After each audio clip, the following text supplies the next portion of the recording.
Ex-Trump National Security Advisor John Bolton has been indicted. Scripps News Washington correspondent Stephanie Liebergen has been tracking the developments in our newsroom. And Stephanie, we know the story is only minutes old, but what are we finding out so far?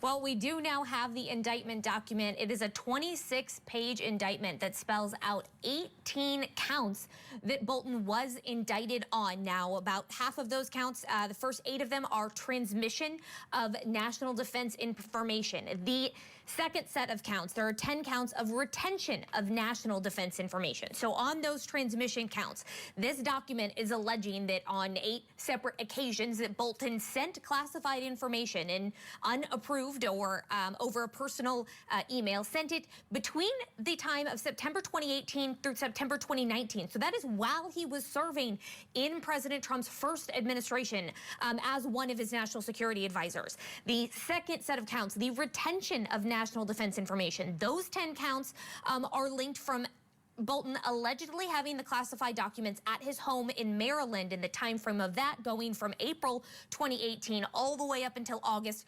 2025. And that's when that FBI search of Bolton's home took place at his home in Maryland, Del, that we were just talking about a few minutes ago. So the allegations in this indictment say that Bolton used a personal email or messaging apps to send classified information, and that some of that information was as high as top secret level, and that the intel, the court document, the indictment saying the intel included information about future attacks, about foreign adversaries, and foreign policy relations. Again, this is a 26-page indictment spelling out 18 different counts that John Bolton was indicted on today out of Maryland. I am still digging through this court document, kind of looking for all of the individual pieces of information, but it does really seem that this is stemming all the way back to his time as a national security advisor working in the president's first administration. Things we do know about this investigation, it's something that has been going on for quite some time.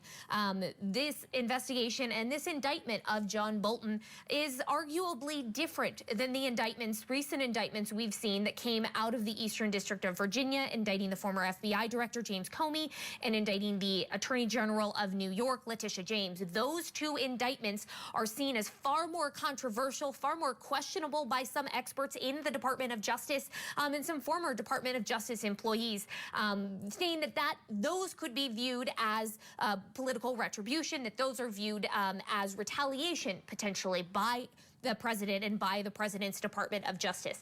This investigation of Bolton is much lengthier. It had been going on for a much longer period of time. The current head of the Department of Justice in the state of Maryland is a longtime DOJ employee. She's been serving in this office since 2013. So there does need to be, I think, as we're talking about these indictments of people who are, on President Trump's bad side, if you will, there's a distinction, I think, to be made between this indictment of John Bolton and the other indictments of Comey and of Letitia James. But again, I'm just now getting a chance to kind of dig through this document. I'm going to keep looking through it, and I'm sure I will be back with you, Del, once I've got a little bit more sussed out from the docs. Stephanie, before I let you go, though, it is safe to point out that there is no love lost between John Bolton and President Trump. He has been extremely critical of President Trump, but even the best legal minds say that this one is different because 2 federal judges had to sign off on those search warrants, and this, as you indicated, is a very deep and well-researched indictment as opposed to the indictment against James Comey, which I believe was just 2 pages. So this is one that, as they say in the legal community, might have legs. That's absolutely right. I think, noting that this indictment is 26 pages, and you are right, the Comey indictment was just 2 pages. And even when James Comey was showing up for his arraignment in federal court, his attorneys were still saying they don't have the details. They were still waiting for information from the government. The Letitia James indictment had a little bit more information on the charges against her for the mortgage fraud charges related to a home that she bought in the Norfolk, Virginia area. But again, this indictment definitely more detailed. As you noted, it's gone through multiple stages. There was that search warrant that the FBI needed to get that search warrant affidavit request to a federal judge then, I think, was also a couple dozen pages long. The number's escaping me at this very moment. But yes, there certainly seems to be, at first glance, again, we are just getting this information and just getting these documents now, certainly seems to be a distinction between this indictment of John Bolton and the other indictments that are certainly seen by some in the legal world as much more questionable and much more controversial, Del. Scripps News national correspondent Stephanie Liebergen. Stephanie, I'll let you get back to reading page 26 of that indictment. Stephanie, thank you very much.